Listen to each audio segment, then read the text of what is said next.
La neurociencia se encuentra en cada pensamiento, emoción y acción que vives. Todo tiene su raíz en el cerebro. Soy Moisés, psicólogo, y en este canal exploraremos cómo tu cerebro se esconde detrás de tus hábitos, porque entender tu cerebro no es solo para científicos, es para que vivas mejor. ¡Comencemos!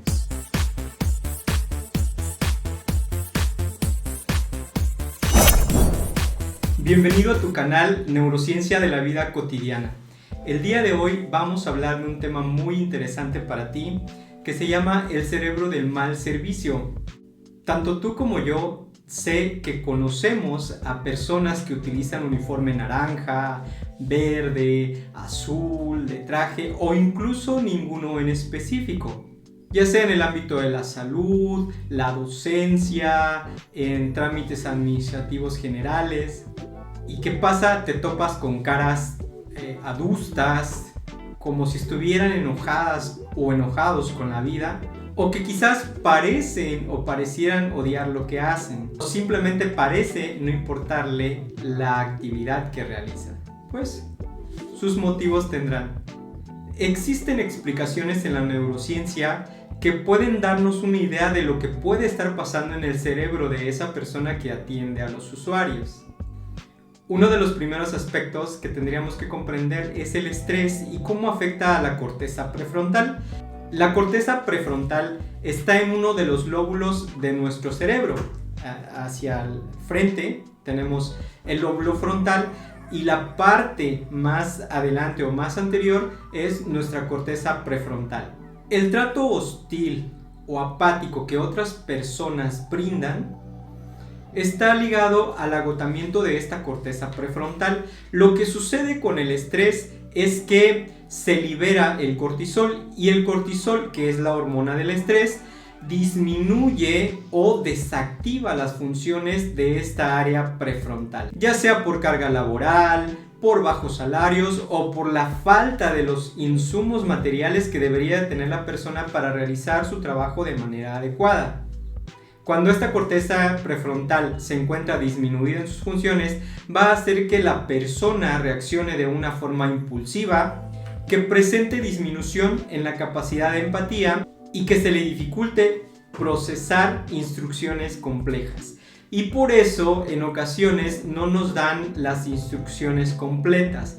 Por ejemplo, cuando te dicen que tienes que entregar la copia de cierto documento, y cuando vas de un principio no te dan esa indicación y cuando regresas resulta que te hace falta una copia que no te pidieron desde el principio. Y claro que eso tiene que ver con los procesos que se llevan a cabo de manera institucional y ahí lo que se tiene que hacer es normatizar esos procesos y eso también le va a ayudar a la persona a asesorar a su usuario de las actividades que tiene que hacer.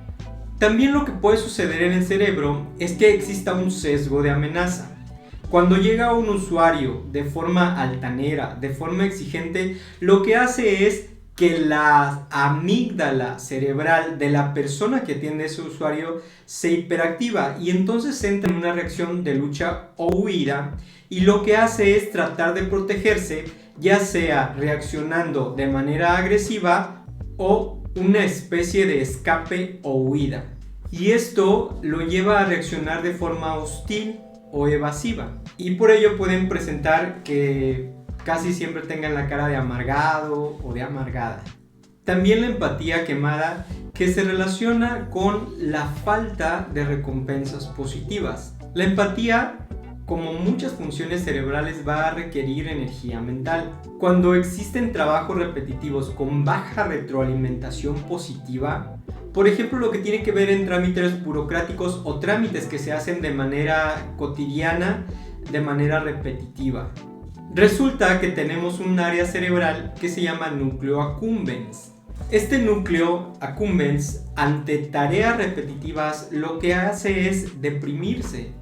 Y estudios han confirmado que cuando la persona trabaja sin refuerzos positivos, el cerebro va a priorizar la supervivencia hacia la amabilidad.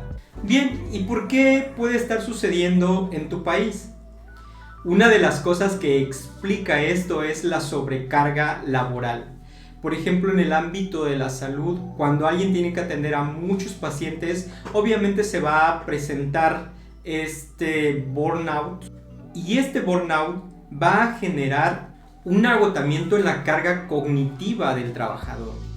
Otro aspecto que puede explicar esto es el ambiente laboral hostil, donde cuando se conjunta con la falta de capacitación en el manejo emocional de los empleados y de los directivos, aunado a espacios físicos inadecuados, donde existe falta de iluminación, donde existe hacinamiento, ruido excesivo, aumentan la irritabilidad de la persona que se encarga de atender a los usuarios.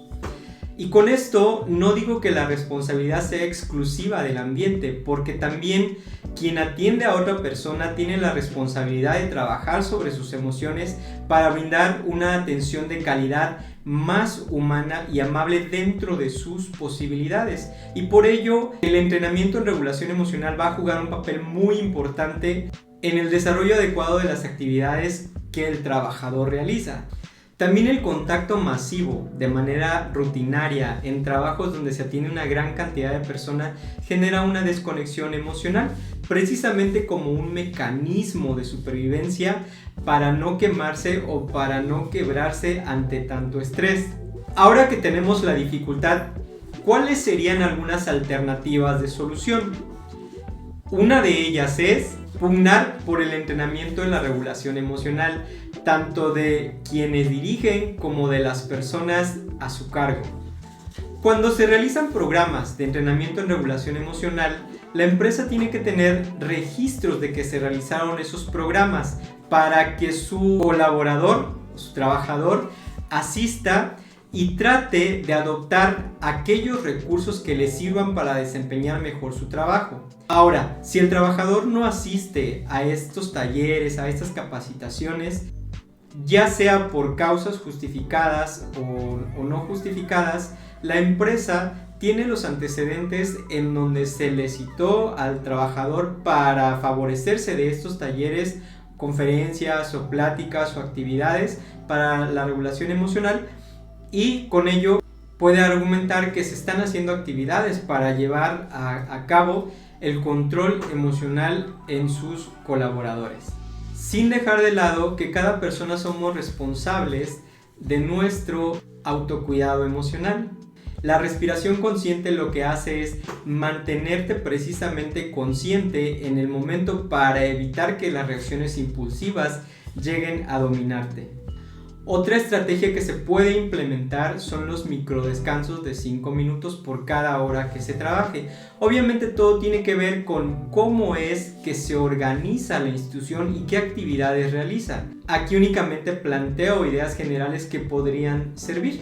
Otro aspecto en el que te podrías enfocar o alguien que trabaja contigo se podría enfocar es en el rediseño de espacios y procesos. Se ha comprobado, por ejemplo, que espacios que tienen plantas pueden mejorar la atención y reducir la hostilidad de quienes atienden a otros usuarios. También hay varios estudios donde se da a conocer que trabajar en turnos nocturnos afecta al estado psicoemocional. Entonces, dentro de la posibilidad que exista tanto de la institución como del trabajador, sería bueno rolar esos turnos para evitar ese daño a largo plazo.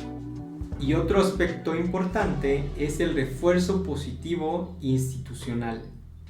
Y lo que se está buscando con esto es activar el sistema dopaminérgico a través del elogio del buen trabajo que puede realizar tu colaborador. En ocasiones nos enfocamos únicamente en los aspectos negativos que hay en el desempeño de la persona. Sin embargo, también es importante reconocerle cuando hace un buen trabajo. Y entonces, dentro de esta retroalimentación, lo que se tendría que hacer cuando se le va a llamar la atención a alguien es primero reconocerle algo y después indicarle la observación que estamos haciendo y que tiene que ver con que él mejore esa actitud o mejore ese proceso.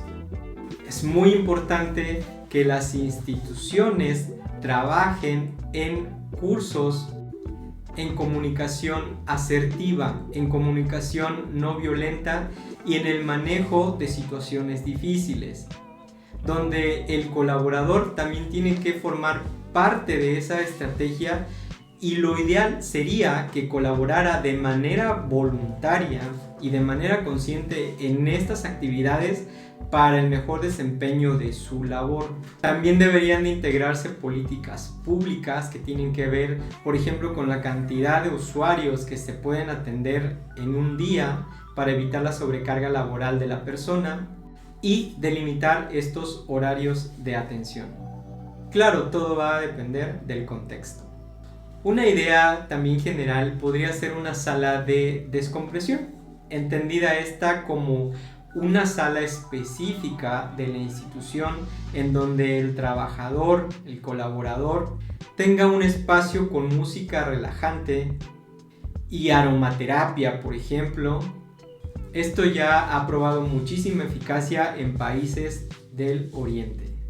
En conclusión, podríamos decir que el maltrato que puede generar una persona que atiende al público hacia el usuario quizás no se deba únicamente o exclusivamente a una mala educación, sino que puede ser un síntoma de un cerebro que está agotado, sobrecargado por turnos laborales, por un ambiente laboral tóxico, por personas con bajo entrenamiento en regulación emocional, desde el puesto directivo hasta los colaboradores. Y entonces también podría decirte que no solamente requiere que te digan atiende a todos con una sonrisa el día de hoy, salúdalos de mano, es más, si puedes darles un abrazo.